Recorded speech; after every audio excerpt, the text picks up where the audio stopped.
प्रभु यीशु मसीह के मधुर नाम में एक बार फिर से आप सभी का स्वागत है। आइए हम आज के संदेश में चलेंगे एंड आज का संदेश जो है वो हम देखेंगे मरकुस की किताब उसका 10वां अध्याय, book of Mark chapter 10 and today we will see from verses 32 to 45। मरकुस 10वां अध्याय और 32 से लेकर 45 तक देखेंगे। अगर आप पहली बार हमारे साथ जुड़ रहे हैं तो आपको मैं बताना चाहता हूं कि हम लोगों ने इस सीरीज़ जो है मरकुस की सीरीज़ जो है ये जनवरी के महीने से शुरू करी थी and from chapter 1 we are looking every chapter. एक अध्याय से लगातार हर अध्याय को, हर एक वर्ड्स को हम देखते हुए आ रहे हैं और it's a series from the book of mark. तो अगर आप पहली बार जुड़ रहे हैं तो आप यूट्यूब पे और सारे सर्मन्स देख सकते हैं, स्टडी कर सकते हैं और दूसरों को सिखा सकते हैं। You can start a Bible study in your home. और कोशिश यही है इस सीरीज़ से कि हम ज़्यादा से ज़्यादा सुसमाचार की इस किताब को समझ सकें और प्रभु की महिमा कर सकें। तो आइए प्रार्थना करें और प्रार्थना करें कि प्रभु जब आज हम ये वचन को देख रहे हैं तो कौन सी ऐसी चीज़ है जो मेरे लिए ज़रूरी है, जो मुझे इस वचन के द्वारा चाहिए, वो प्रभु मुझे दिखा सके। हम अपनी आंखों को बंद करेंगे, प्रार्थना करेंगे और प्रार्थना के साथ हम वचन में चलते हैं। प्रभु हम आपका धन्यवाद देते हैं आज के दिन के लिए, आपके अनुग्रह के लिए प्रभु कि एक बार फिर से आपने ये दिन हमें दिया कि हम आज के वचन को सुन सकें, स्टडी कर सकें। इसलिए प्रभु हम अपने आप को, अपने पूरे सोच को, अपने पूरे विचारों को आपके हाथ में देते हैं और यही चाहते हैं प्रभु कि हम ऐसे सुने जिससे आपको महिमा मिल सके। यीशु मसीह के नाम से इस प्रार्थना को मांगते हैं, आमीन। तो आज का जो संदेश है उसको मैंने टाइटल दिया है वे टू ग्रेटनेस, यानी कि महानता का रास्ता। हर एक जन किसी न किसी रूप में आज जिस समाज में हम जी रहे हैं, they want to be great. Sometimes greatness can be achieving worldly things, संसार की बातों को, संसार की जो विधियां हैं, संसार की जो बातें हैं उनको अचीव कर लेने से या किसी न किसी तरीके से अपने आप को ग्रेट करना हर एक जन यही चाहता है। Everybody wants to be more talented, more gifted, more successful, ताकि जहाँ कहीं जिन लोगों में उठते बैठते हैं वो लोग उन जगहों पे, उन लोगों के बीच में they may seem seen as a great person। और यहाँ पर जब हम इस पोर्शन को देखेंगे तो इंटरेस्टिंग पोर्शन है। और जैसा कि आप जानते हैं कि जब से मरकुस की किताब शुरू करिए हम यीशु मसीह को हमेशा एक एक्शन के रूप में देखते हुए आ रहे थे। But from last 4 weeks we are looking only the teaching, because Jesus is heading towards the Jerusalem। यरूशलेम की तरफ जा रहे हैं और वहाँ पे उनकी मृत्यु होनी है। लेकिन यरूशलेम जाने से पहले यीशु मसीह ने जो फर्स्ट हाफ है मरकुस की किताब का, उस फर्स्ट हाफ में we can see that Jesus is performing miracles after miracles and he is performing so many miracles. चाहे वो खाना खिलाने से है, चाहे बीमारियां ठीक करने से है, चाहे वो दुष्ट आत्मा निकालने से, even walking on the water. और आज जब हम देख रहे हैं तो यहाँ पर ऐसा लिखा हुआ है 32वीं वर्स से, this is a third time that Jesus is predicting about his death. ऐसा लिखा हुआ है वे यरूशलेम को जाते हुए मार्ग में थे। तो अगर आप हमारा थंबनेल देखेंगे तो उस पर 2 स्टेटमेंट है जैसे मैंने पहले भी बताया हुआ। One is a question and another is a direction. पहले क्वेश्चन में ये है दैट हु इज जीसस, यीशु कौन है। अगर आप सीरीज को शुरू से देखेंगे चैप्टर 8 तक तो वहां पर आप ये देखेंगे कि मरकुस जो है इस बात का आंसर दे रहा है that who is Jesus. There are so many things, there are so many answers. Definitely he is a savior, he is the one who forgives sins, he is the creator। लेकिन साथ साथ और बहुत सारी चीज़ें हैं जो मरकुस ने एक्सप्लेन करी है। और उसी के नीचे थंबनेल में दूसरा स्टेटमेंट है कि यीशु यरूशलेम को जाते हुए। So still he is not in Jerusalem but he is heading towards the Jerusalem। और यहाँ पर ऐसा लिखा हुआ है वे यरूशलेम को जाते हुए मार्ग में थे और यीशु उनके आगे आगे जा रहा था। चेले अचंभित थे और जो उसके पीछे पीछे चलते थे वे डरे हुए थे। तब वो फिर उन 12 को लेकर उनसे वे बातें कहने लगा जो उस पर आने वाली थी। देखो हम यरूशलेम को जाते हैं और मनुष्य का पुत्र प्रधान याजकों और शास्त्रियों के हाथ पकड़वाया जाएगा और वे उसको घात के योग्य ठहरेंगे और अन्य जातियों के हाथ में सौंपेंगे और वे इसको ठट्टों में उड़ाएंगे, उस पर थूकेंगे और कोड़े मारेंगे और उसे घात करेंगे और 3 दिन के बाद वो जी उठेगा। सो this is the context that Jesus is on the way. लेकिन एक चीज़ है यहाँ पर, जितने भी लोग यीशु मसीह के साथ चल रहे हैं, उसके चेले भी हैं, भीड़ भी है, लेकिन यीशु उनमें सबसे आगे चल रहे हैं, ये जानते हुए भी that he is going to die in Jerusalem. यरूशलेम वो किसी परफॉर्मेंस के लिए नहीं जा रहे हैं कि जल्दी जल्दी आगे बढ़ के जा रहे हैं, because he has to stand on the stage because the crowd is waiting for him. No, this is the mission that Jesus came, he came to die. और यहां पर ऐसा लिखा हुआ है कि वो आगे आगे जा रहे थे, चेले अचंभित भी कर रहे हैं और डर भी रहे हैं। Why they are afraid? Why they are fearful? क्योंकि पिछले 2 बार से यीशु अपने मृत्यु के बारे में बात कर रहे हैं, and this is a third instance that Jesus is talking about his death. और चेले इस बात को बहुत अच्छे से जानते हैं that Jesus is a most wanted person. फरीसी लोग, शास्त्री लोग और यहूदी जो प्रधान लोग हैं, वो सारे किसी न किसी तरीके से यीशु को अरेस्ट करना चाहते हैं।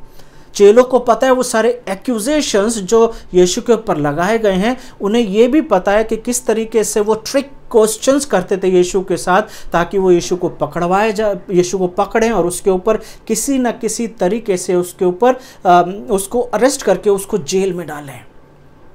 So they are frightened that why Jesus is going ahead of them. हो सकता है कि ये वो टाइम है जहाँ पर चेले यीशु को रोकना चाहते होंगे, and they must be wanted to Jesus that don't go there, you don't have to go there. लेकिन उन्हें साथ ही साथ ये भी पता है कि एक बार जब रोकने की कोशिश करी तो यीशु ने पतरस को डांट लगा दी थी। So one thing they know that they can't stop Jesus. अगर मैं आपसे एक सवाल पूछूं कि किस भीड़ में आप भी होते हैं, कल्पना कीजिए कि आप चेलों के साथ हैं, उस भीड़ के साथ हैं जहां पर आप देख रहे हैं कि यीशु मसीह यरूशलेम की तरफ जा रहे हैं, और आपको इस बात का अनुमान है that you are going to see Jesus handed over to the leaders and then he would die there. क्या करेंगे आप? क्या आप उस भीड़ को छोड़ के चले जाएंगे? यीशु मसीह बोलेंगे bye Jesus, see you again, see you soon, या आप उस भीड़ में चलेंगे तो सही, लेकिन एक डर बना रहेगा, क्योंकि एक बड़ा नेचुरल सा डर है। चेलों को पता है कि यीशु मसीह ने जो बोला है वो होने वाला है। और यहाँ पर ऐसा लिखा हुआ है कि तीसरी बार यीशु अपने बारे में कि क्या होने वाला है, he is giving more details, क्योंकि अभी तक यीशु ने ये सारी डिटेल्स नहीं दी थी। क्या क्या डिटेल्स दी हैं वहाँ पर? यीशु मसीह बोल रहे हैं कि वो प्रधान याजकों और शास्त्रियों के हाथ में पकड़वाया जाएगा, वो उसको घात के योग्य ठहरेंगे। Means they will torture him, they will go for a court and they will put lot of allegations and finally he would be given the death penalty. और इतना ही नहीं है, he would be hand over to the gentiles, अन्य जातियों के हाथ में दिया जाएगा, जो कि एक बहुत बड़ी अपने आप में एक शर्मिंदगी है कि अपने ही लोग, अपने ही कुटुंबी, अपने ही देश के लोग, अपने ही परिवार के लोग यीशु को पकड़ के उन लोगों के हाथ में देंगे जिनका यीशु से लेना देना नहीं है कोई, और वो लोग उसे सलीब पर चढ़ा देंगे। लेकिन ऐसा नहीं होगा। 34 वर्ष में लिखा हुआ है, इससे पहले वो उसे ठट्ठो मोड़ाएंगे, उस पर थूकेंगे, कोड़े मारेंगे, उस पर घात करेंगे, और 3 दिन के बाद वो जी भी उठेगा। तो अगर मैं आपसे सवाल पूछूं दैट हु किल्ड जीसस, यीशु को किसने मारा है, तो क्या हम ये बोल सकते हैं कि प्रधान याजकों और शास्त्रियों ने यीशु को मारा है?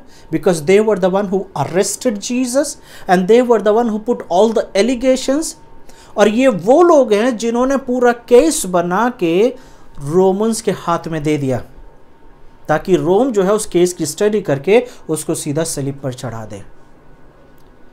या हम ये बोलें कि रोमी शासक ने, रोमी सिपाहियों ने यीशु को मारा है? या फिर इसका आंसर ये होना चाहिए that you and I kill Jesus, आपने और मैंने मिलके यीशु मसीह को सलीब पर चढ़ाई दी। क्योंकि हो सकता है इस भीड़ में आप और मैं नहीं है, लेकिन जिस तरीके से वचन इस बात को स्पष्ट रूप से सिखाता है कि यीशु की मृत्यु जो है वो सब्स्टिट्यूशन डेथ है, यानी कि जिस पापों की सजा को मुझे उठाना था, जो पापों की सजा आपको और मुझे मिलनी थी, उन पापों की सजा को यीशु मसीह लेने जा रहे हैं। और कैसे लेने जा रहे हैं कि सिर्फ आसान मृत्यु नहीं है, यहाँ पे लिखा हुआ उसे ठट्ठो मोड़ाएंगे, उस पर थूकेंगे, कोड़े मारेंगे, उसको घात करेंगे। It's not just a one shot and dead, he will be killed every moment, हर पल यीशु मसीह को मारा जा रहा होगा। And death it's a prolong, एक लंबी मृत्यु दी जा रही है। गतसमनी बाग से लेके गोलगता की पहाड़ी तक यीशु मसीह को सिर्फ मारा ही जा रहा है। And this is what Jesus is saying to them, he died at your place. क्योंकि यीशु मसीह की मृत्यु ने पास्ट के पाप यानी कि भूतकाल के पाप, वर्तमान के पाप यानी कि प्रेजेंट सिन, और जो पाप आप आज और मैं कर रहे हैं, उन सारे पापों की क्षमा यीशु की मृत्यु में मिलती है। और इसलिए यीशु मसीह आगे आगे जा रहे हैं। So why Jesus is moving ahead, why Jesus is walking ahead of everybody, because he is going to show the love of God. यही तो रीजन है ना कि यीशु मसीह आगे आगे क्यों जा रहे हैं। क्योंकि यीशु मसीह आगे आगे इसलिए जा रहे हैं क्योंकि वो समय आने वाला है जहां पर वो परमेश्वर के प्रेम को स्पष्ट रूप से दिखाने वाले हैं। And Jesus is going to show his love for the world, क्योंकि this was the mission, this was the purpose that Jesus came on the earth. लेकिन इंटरेस्टिंगली यहां पर ऐसा लिखा हुआ है कि जब यीशु मसीह अपनी मृत्यु की बात कर रहे हैं तो साथ साथ चेलों का अपना एक एजेंडा है। जब पहली बार यीशु मसीह ने अपनी मृत्यु की बात करी थी मरकुस उसके 8वें अध्याय में, तो वहां पर चेलों ने इस बात को एक्नॉलेज करा था, इस बात को एक्सेप्ट करा था कि यीशु जो है वो मसीहा है। He is the Messiah, he is the anointed one. Yeshu Masih ने पूछा था कि लोग मेरे बारे में क्या कहते हैं, और फिर यीशु ने पूछा था चेलों से कि तुम मेरे बारे में क्या कहते हो। And everybody said that you are the Messiah, you are the anointed one. आप परमेश्वर के द्वारा भेजे गए हैं, which is absolutely correct.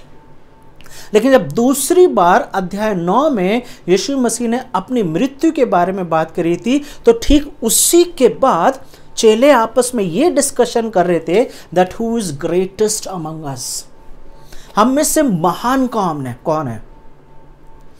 और यीशु अपनी मृत्यु की बात कर रहे हैं और चेले ये बात कर रहे थे that who is going to become the leader, क्योंकि सरदार जो है, गुरु जो है, the boss is going to die, that somebody has to take the seat, somebody has to take the throne। कोई तो यीशु मसीह की जगह को लेगा ना। और इसलिए वो आपस में यही बात कर रहे थे कि हम में से बड़ा कौन है। अगर आपने वो सरमन सुना है जहाँ पे मैंने लिखा है द ट्रू ग्रेटनेस, सच्ची महानता, तो वहाँ पर यीशु मसीह यही बता रहे हैं कि सच्ची महानता का मतलब ये है that you have to serve others. तो दूसरी बार जब यीशु मसीह अपने मृत्यु के बारे में बता रहे हैं तो ऐसा लगता है कि चेलों को सही तरीके से अंडरस्टैंडिंग नहीं हो रही है कि यीशु कहना क्या चाह रहे हैं। पहली बार जब मृत्यु की बात करी तो उन्होंने सही आंसर दिया कि यीशु जो है वो मसाया है। दूसरी बार जब बात करी तो उन्हें पता है कि यीशु मर जाएंगे। तो किसी को तो इस मोमेंट को, इस प्रोग्राम को आगे लेके चलना है। The show must go on. So if not Jesus, somebody has to sit on the throne and take this moment ahead। और तीसरी बार जब आज यीशु मसीह अपनी मृत्यु की बात कर रहे हैं तो यहाँ पे 35वीं वर्ष से लिखा हुआ है, तब जब्दी के पुत्र याकूब और यूहन्ना ने उसके पास आकर कहा, हे गुरु, हम चाहते हैं कि जो कुछ हम तुझसे मांगे वो तू हमारे लिए करे। कई बार मेरे बच्चे कुछ कार्टून्स की किताबें लेकर आते हैं, कुछ लेकर आते हैं और वो सीधा सीधा उंगली रख देते हैं कि पापा हमें ये वाले टॉयज़ चाहिए। उन्हें प्राइस नहीं पता होता कि वो कितने महंगे आने वाले हैं या वो कैसे ख़रीदे जा सकते हैं, उनके डैड के पास इतना पैसा है कि नहीं है, लेकिन वो सीधा सीधा बोलते हैं, dad we want these toys for our birthday.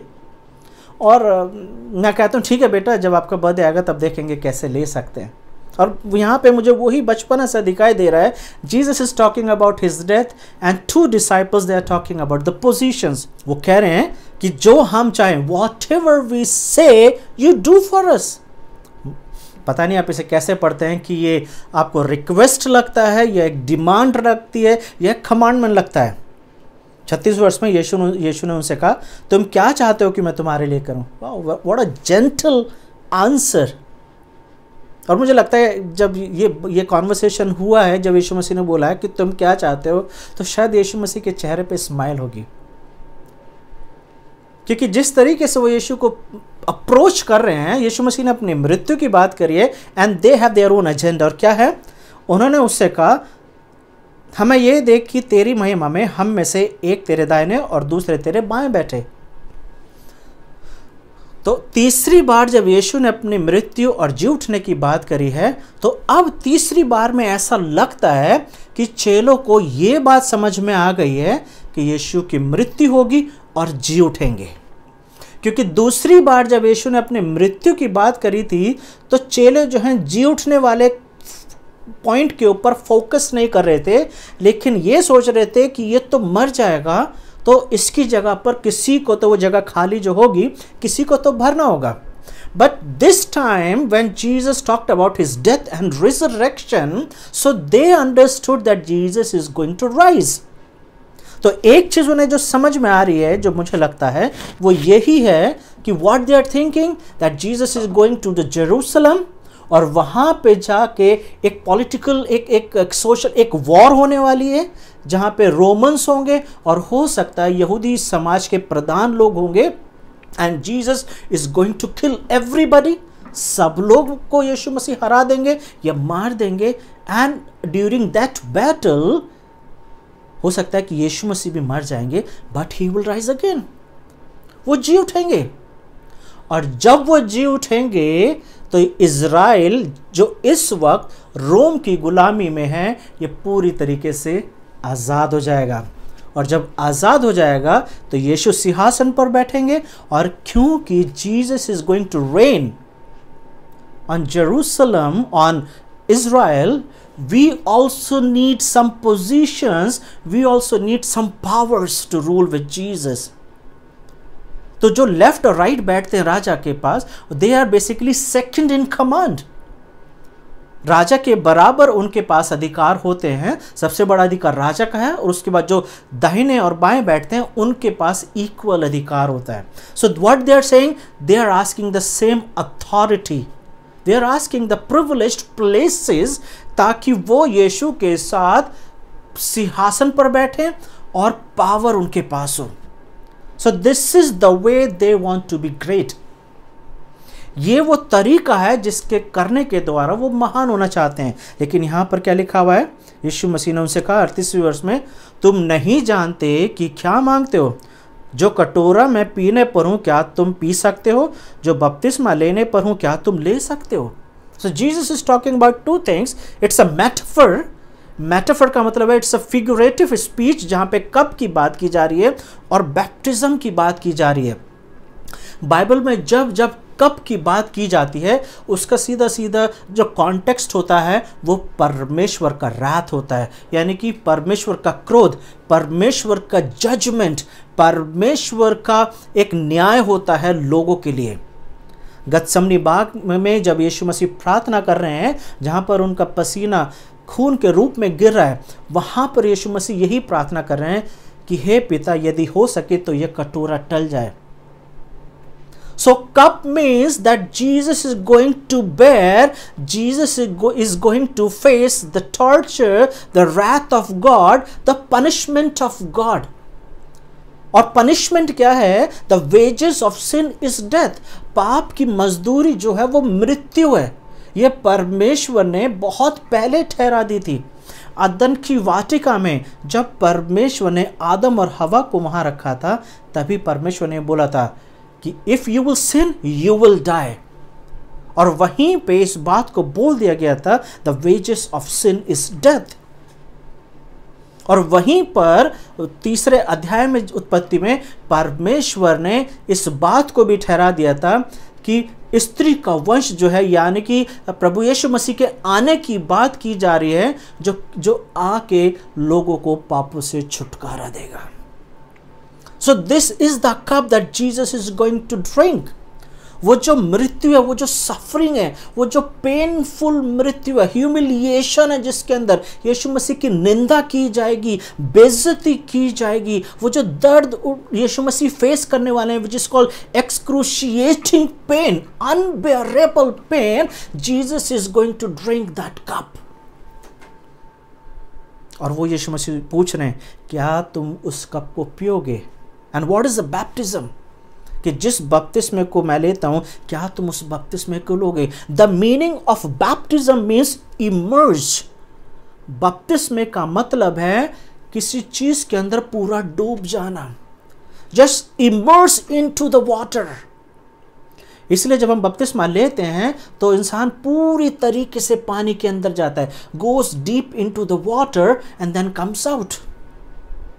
तो यीशु मसीह क्या बोल रहे हैं, जिस बपतिस्मे को मैं लेने वाला हूं, it's as I said it's a metaphor. तो इसका मतलब ये है कि मैं पूरी तरीके से उस शर्मिंदगी को, उस शर्मनाक मृत्यु को, जहाँ पे मुझे हर तरीके से जलील किया जाएगा, मुझ पे थूका जाएगा, मुझ पे कांटों का ताज रखा जाएगा, मेरे कपड़े फाड़े जाएंगे, मुझे नंगा किया जाएगा। So basically I am going to immerse into the shame completely.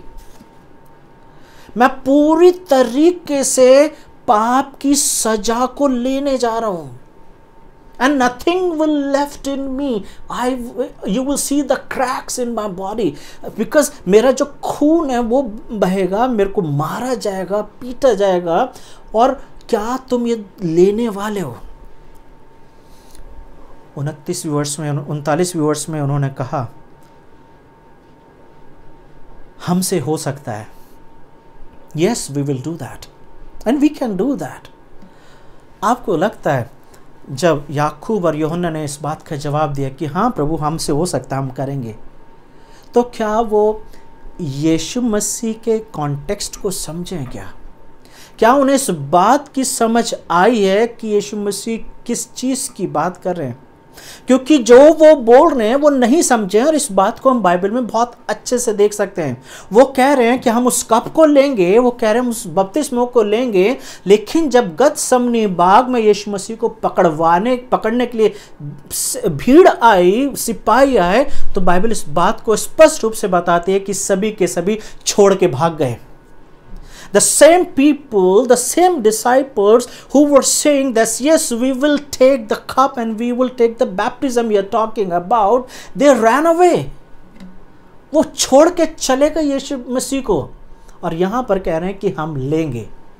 तो इसका मतलब ये है कि उन्हें समझ में नहीं आया जो वो यीशु मसीह को बोल रहे हैं। Maybe they are so blinded about the power, maybe they were so blinded for the position that they are not giving the deep thought what Jesus was saying to them. लेकिन यीशु मसीह ने इस चीज को कंफर्म करा, आगे लिखा है, यीशु ने उनसे कहा, जो कटोरा मैं पीने पर हूं तुम पियोगे। That means Jesus knows that in future you will do exactly the same thing what I am going to do soon. But may be today you don't know, but time will come that you will do exactly what I am doing. समय आने वाला है, और शायद ये दोनों इस बात को नहीं जानते हैं कि इस तरीके का समय आएगा जहां पर इन्हें भी मृत्यु को फेस करना होगा। और प्रेरितों के काम 12 अध्याय को जब हम पढ़ते हैं तो वहां पर हम देखते हैं कि याकूब जो था उसको मारा गया था, हेरोदेस ने उसको मरवा दिया था। So yes, disciples they will drink the cup and the disciples will baptized in the baptism of Jesus. लेकिन ये जो काम है, this was assigned only for Jesus, क्योंकि he was the Lamb of God। जैसे कि जॉन द बैप्टिस्ट जो है, यूहन्ना बपतिस्मा देने वाला, यूहन्ना की किताब में बोलता है कि ये जो परमेश्वर का मेमना है, ये जगत के पापों को उठा ले जाता है। So this work was the assigned only for Jesus। यीशु मसीह बोले, जो कटोरा मैं पीने पर हूं तुम पियोगे, और जो बपतिस्मा मैं लेने पर हूं तुम लोगे। 40वें वर्ष, पर जिनके लिए तैयार किया गया है वो जगह, उन्हें छोड़ और कोई अपने दाहिने हाथ और बाएं हाथ बैठाना मेरा काम नहीं। So basically it is not my job to assign who will sit to my right and to my left. So Jesus is talking about the heavenly kingdom and disciples are talking about the earthly kingdom. इन लोगों को यही लग रहा है कि यीशु बहुत जल्दी अपनी पावर में आने वाले हैं, and power means glory, and so we will sit and we will rule the world with Jesus on the earth. But Jesus is talking about the heavenly kingdom. वो स्वर्ग में यीशु मसीह बात करें कि स्वर्ग में मेरे दाहिने और बाएं कौन बैठेगा, इस बात का फैसला मैं नहीं करूंगा. I am not suppose to decide, it's my father. तो यहाँ पर यीशु मसीह डिपेंडेंसी दिखा रहे हैं कि किस तरीके से एक पुत्र जो है यीशु मसीह जो पृथ्वी पर आए हैं, जिन्होंने परमेश्वर के तुल्य होने को भी अपने लिए नहीं समझा. He left all the glory and he left all the decisions with father, and he saying it is not my job. ये मेरा काम नहीं है कि मैं डिसाइड करूं. 41वें वर्ष में लिखा हुआ है, यह सुनकर दसों याकूब और यूहन्ना पर रिसियाने लगे. इन दो की बात सुन के 10 लोग जो थे वो कुड़कुड़ाने लगे. क्यों कुड़कुड़ाने लगे? क्या इसलिए कुड़कुड़ाने लगे कि उन्हें ये चीज़ समझ में आ रही थी कि इन दो लोगों ने जो चीज़ मांगी है यीशु मसीह से नहीं मांगना चाहिए था. This is the wrong demand they did. और ये कोई तरीका है क्या यीशु मसीह से बात करने का? और ये कैसे ये पोजीशन को मांग सकते हैं? क्या आपको लगता है ये वो रीजंस होंगे? नहीं. रीजंस ये होंगे क्योंकि ये लोग भी ये चाहते थे कि हम में से किसी को वो जगह मिले यीशु के लेफ्ट और राइट बैठने के लिए. क्योंकि इससे पहले वाली घटना में मरकुस 9 में जब यीशु मसीह ने अपनी मृत्यु की बात करी थी, तब ये 12 के 12 आपस में डिस्कस कर रहे थे कि कौन पोजीशन लेने वाला है. तो आज ये 10 लोग इन 2 लोगों से इसलिए परेशान नहीं हैं क्योंकि ये डिमांड कर रहे हैं, लेकिन उन्हें ये लग रहा है कि ये जगह तो हमें भी चाहिए थी, सो हम तो मांग नहीं पाए. इन दोनों ने इस बात को मान लिया है. लेकिन आपको क्या लगता है जब ये वाला कॉन्वर्सेशन चल रहा है तो यीशु को बहुत गुस्सा आया हुआ होगा, या यीशु तरस खा रहे होंगे और उनकी ना समझने के ऊपर बात करेंगे? किस तरीके से ना समझ है, किस तरीके से उन बातों को नहीं समझ रहे हैं. और जैसे कि पहले भी मैंने चीज़ को बात करी थी कि क्या चेलों को यीशु की बातें समझ में नहीं आती थी? ऐसा नहीं है. They were not the stupid people. They were not the foolish people. लेकिन प्रॉब्लम ये है कि जिन बातों को यीशु कर रहे हैं उन बातों को उन्होंने पहले कभी होता हुआ नहीं देखा है. They have never seen or they never heard that somebody is talking about his death and resurrection. कभी भी इन्होंने नहीं सुना था कि कोई व्यक्ति अपनी मृत्यु की बात कर रहा है और साथ ही साथ ये बात कर रहा है कि बहुत जल्दी मैं जी उठूंगा. इसलिए उनको जो भी कुछ सुन रहे हैं वो शायद उस चीज़ को अंडरस्टैंड नहीं कर रहे हैं जो आप और मैं कर सकते हैं. क्योंकि हम इस घटना को पास्ट में होता हुआ देख चुके हैं, हम कई बार इसके बारे में पढ़ चुके हैं, स्टडी कर चुके हैं, सरमन सुन चुके हैं, इसलिए हमें ये बातें बहुत आसान लग रही हैं. लेकिन चेलों के लिए ये आसान नहीं है क्योंकि उन्होंने इससे पहले कभी ये घटनाएं होते हुए नहीं देखी हैं, ना कभी इस तरीके की कहानियाँ सुनी होंगी, ना इस तरीके की बातें कभी करी हैं. लेकिन यीशु मसीह इस समय में उनको टीचिंग देना चाहते हैं और महानता का रास्ता देना चाहते हैं. He wants to teach them the way to greatness. कैसे महान बन सकते हैं? Not by achieving the worldly things, not by achieving the success, the money, the wealth. संसार की वस्तुओं को प्राप्त करके महान नहीं बन सकते हैं, लेकिन जिस रास्ते पर यीशु मसीह चल रहे हैं उस रास्ते पे चल के महान बन सकते हैं. If you want to be the great, then you have to follow Jesus sincerely. यीशु मसीह क्या बोल रहे हैं? तो यीशु ने उनको पास बुलाकर उनसे कहा ना, see the loving relationship of Jesus. Yeshu Masih ये नहीं बोल रहे हैं कि तुम क्या मूर्ख हो, तुम्हें समझ में नहीं आ रहा है, लेकिन इस बात की जगह Yeshu Masih takes this time to teach them the lesson. और क्या लेसन है? उनके पास बुला के यीशु मसीह उन्हें सिखा रहे हैं, तुम जानते हो कि जो अन्य जातियों के हाकिम समझे जाते हैं वे उन पर प्रभुता करते हैं और उनमें से बड़े हैं पर उन पर अधिकार जताते. तो जो वर्ल्डली लीडरशिप के बारे में यीशु बता रहे हैं, in worldly leadership people rule the people with the authority and with the power। जो संसारिक लोग होते हैं, जब वो संसार के लोगों, जब उन्हें लीडरशिप दी जाती है तो वो अपने लोगों के ऊपर अधिकार जताते हैं और अपनी मनमानी करते हैं और अपने गोल, अपने ज़रूरतों को पूरा करते हैं अपने फॉलोअर्स के द्वारा।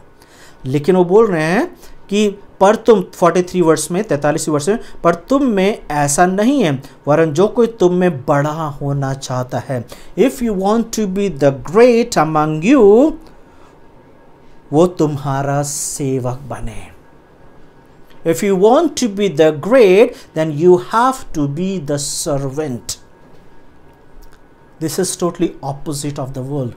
संसार जो है वो लीडरशिप को, डिक्टेटरशिप को सिखाता है, और यीशु मसीह बता रहे हैं कि अगर महान बनना है तो तुम्हें सेवक बनना होगा।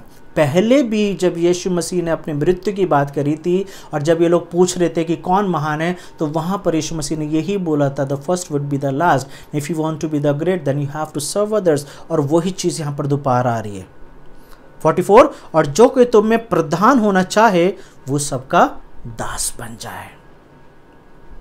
If you want to be the great, then you have to become the slave of all। क्योंकि मनुष्य का पुत्र इसलिए नहीं आया कि उसकी सेवा टहल की जाए, पर इसलिए आया कि आप सेवा टहल करें। So this is the purpose of Jesus, that why Jesus came on the earth। मेरी एक सीरीज़ है जो पिछले साल मैंने क्रिसमस के दिनों में शुरू करी थी, और उसका मैंने सवाल टाइटल यही दिया था, that why God became man. क्यों परमेश्वर मनुष्य बन रहे हैं, और उसका एक आंसर ये है that he became man to serve others. God took the form of men and he came to serve others। यीशु मसीह जो हैं, जब से हम देख रहे हैं मरकुस की किताब में, we can see regularly that he is serving others। इनको ठीक करने के द्वारा, उनको खाना खिलाने के द्वारा, उनके अंदर से दुष्ट आत्माएं निकालने के द्वारा, उनको शिक्षा देने के द्वारा, उनके बीच में चलने के द्वारा, spending time with people, these are the signs that Jesus is serving them। And again ahead we will see that Jesus will be washing the feet of disciples। और यीशु मसीह यही बता रहे हैं कि तुम में से अगर बड़े होना चाहते हो, if you want to be the great, if you want to be the great, आप अगर महान होना चाहते हैं, बड़े होना चाहते हैं, प्रधान होना चाहते हैं, तो आपको दास बनना पड़ेगा। And this is the teaching of Jesus which is totally opposite of the world। Do you want to be the great? The way of greatness is only finds in Jesus। महान बनने का जो एक रास्ता है, महान बनने का जो एक तरीका है, वो केवल यीशु मसीह के पीछे चल के ही प्राप्त किया जा सकता है। यहाँ पर ऐसा लिखा हुआ है लास्ट वर्स में, और बहुतों की छुड़ौती के लिए अपना प्राण दे। तो किस तरीके का दास बनना है? उस तरीके का सेवक बनना है that he did everything for people and finally he gave his life as a ransom. वो छुड़ौती के लिए, वो जो छुड़ौती की जो कीमत थी, वो जो रैंसम है, यानी कि अपनी ही चीज को वापस लेने के लिए Jesus give his life. And this is the true greatness, this is the pure love of God. अगर आप परमेश्वर के प्रेम को देखना चाहते हैं, अगर आप परमेश्वर के प्रेम को पाना चाहते हैं, तो ये वो एग्जाम्पल है। यीशु मसीह बोल रहे हैं कि तुम में से जो महान होना चाहता है, use your talents, use your ability to serve others. Authority in Christ is not control people, but authority in Christ means to empower others. दूसरों को बढ़ाना है, दूसरों की मदद करनी है कि आपने इतना सीखा, इतना गिफ्ट्स, इतना टैलेंट परमेश्वर ने आपको दिया है, so you should use your gifts, your talents, your ability to raise people, ताकि लोग जो हैं ज़्यादा से ज़्यादा प्रभु में बढ़ते चले जाएं। And this is a true greatness. चेलों के मिस्टेक से हम लोग सीख सकते हैं। हम इतने सालों से, इतने समय से बाइबल पढ़ रहे हैं, इतने सालों से हम चर्च जा रहे हैं, and we are learning so many things, लेकिन क्या हम ये बोल सकते हैं कि हम परमेश्वर की बातों को समझ रहे हैं? Can we say we are understanding the word of God? Can we say we are following Jesus the way he wants us to follow? यीशु मसीह चाहते हैं कि आप और मैं उसी मार्ग पर चलें जिस मार्ग पर यीशु चलते हैं। इसलिए तो यीशु मसीह ने बोला है, आई am the way and I am the truth and I am the life. मार्ग, सत्य और जीवन मैं ही हूँ। किसी ने कभी नहीं बोला है, ओनली जीसस सेड, केवल और केवल यीशु मसीह ने ये बातें बोली, आई एम द वे, मार्ग मैं ही हूँ। यानी कि अगर सच्ची महानता को प्राप्त करना है, if you want to be the great, then you have to follow Jesus, because Jesus said I am the way and I am the life. Yeshu Masih ने बोला जो मुझ पे विश्वास करता है वो कभी नहीं मरेगा, और मर भी जाएगा तो जीवित होगा। This is the teaching of Jesus. Yeshu Masih ने बोला सत्य मैं हूं। यीशु मसीह के जीवन में उस सत्यता को देख सकते हैं। When we read the word of God we can find the truth about God. क्या आप यीशु मसीह को फॉलो करते हैं? यीशु मसीह ने अपने आप को बलिदान दे दिया। यीशु मसीह बोल रहे हैं मैं इसलिए मैं पकड़वाया जाऊंगा, मुझे हर तरीके का दुख और दर्द और परेशानियों को सहना पड़ेगा। किसके लिए? आपके लिए और मेरे लिए। In return what we can give, क्या दे सकते हैं प्रभु को हम? He doesn't need your money, he doesn't need the worldly things, but he needs your heart. Yeshu को आपके दिल की ज़रूरत है। वो चाहता है कि हम उसे अपने दिल में वेलकम करें, क्योंकि यीशु ने उस दाम को चुका दिया जो आपको और मुझे चुकाना था, उस सज़ा को ले लिया जो आपको और मुझे मिलनी थी, परमेश्वर के उस क्रोध को ठंडा कराया जो आपको और मुझे नहीं कर सकते थे। आज सिर्फ हमारे पास एक चॉइस है कि क्या हम यीशु को स्वीकार करते हैं या उसको रिजेक्ट करते हैं। मेरी ये प्रार्थना है कि आज के वचन के द्वारा आप अपने जीवन को प्रभु यीशु मसीह के हाथ में दे दें, ताकि आप सच्ची महानता के उस रास्ते पर चलें जिस पे चलने के द्वारा यीशु मसीह की प्राप्ति होती है। और जब यीशु मसीह की प्राप्ति होगी तो आप वैसे बनेंगे जैसे यीशु चाहते हैं। आइए हम प्रार्थना करें। प्रभु हम आपका धन्यवाद देते हैं कि एक बार फिर से प्रभु आपके वचन ने हमें इस बात को याद दिलाया कि प्रभु आपने हमें दाम लेके खरीदा है। प्रभु जब हम पापों में फंसे हुए थे, जब हमारी सूरत बिगड़ी हुई थी, जब हमारा दिल था खाली, प्रभु जब हम आपसे दूर थे, आपके बैरी थे और किसी भी तरीके से आपकी आराधना नहीं करते थे, उसी वक्त सही समय पे प्रभु यीशु मसीह आपने पूरी मानव जाति के पापों के लिए अपने प्राण को दे दिया, ताकि प्रभु हमें क्षमा मिल सके। और धन्यवाद देते हैं प्रभु कि आप सिर्फ मृत्यु में नहीं रहे, लेकिन तीसरे दिन जी उठे। प्रभु हम आपका धन्यवाद देते हैं, और क्योंकि आप जी उठे हैं प्रभु, हम इस बात को जानते हैं कि यदि हम मर भी जाएंगे तो आप में जीवित होंगे, क्योंकि आपके ये वायदे हैं प्रभु कि जो मुझ पर विश्वास करता है यदि मर भी जाएगा तो जीवित रहेगा। हाँ यीशु, हम आप पर विश्वास करते हैं। मदद करें प्रभु ताकि ये विश्वास की कमी ना हो, बल्कि ये विश्वास बढ़ता चला जाए, और जितने लोग आज सुन रहे हैं उन सब के जीवन में प्रभु इस विश्वास की बढ़ोतरी होती चले जाए। यीशु मसीह के नाम से इस प्रार्थना को मांगते हैं, आमीन। Thank you very much. मैं विश्वास करता हूँ कि इस सीरीज़ के माध्यम से आपको बहुत आशीष मिल रही है, और आपने चैनल भी सब्सक्राइब करा है और आप दूसरों को भी फॉरवर्ड करते हैं। हमेशा कोई ना कोई ऐसा व्यक्ति ढूंढें, कोई ऐसा जन ढूंढें जिसको आज के सुसमाचार की, आज के वचन की ज़रूरत हो सकती है, और उसको फॉरवर्ड करें, ताकि आप नहीं जानते आप जब किसी को फॉरवर्ड करते हैं तो किसी के जीवन में एक बड़ी आशीष आ सकती है, किसी का जीवन बदल सकता है। तो ज़रूर इस काम को करें, सब्सक्राइब ज़रूर करें, and keep praying for me, keep praying for the ministry that I do, and be safe and be blessed. God bless you.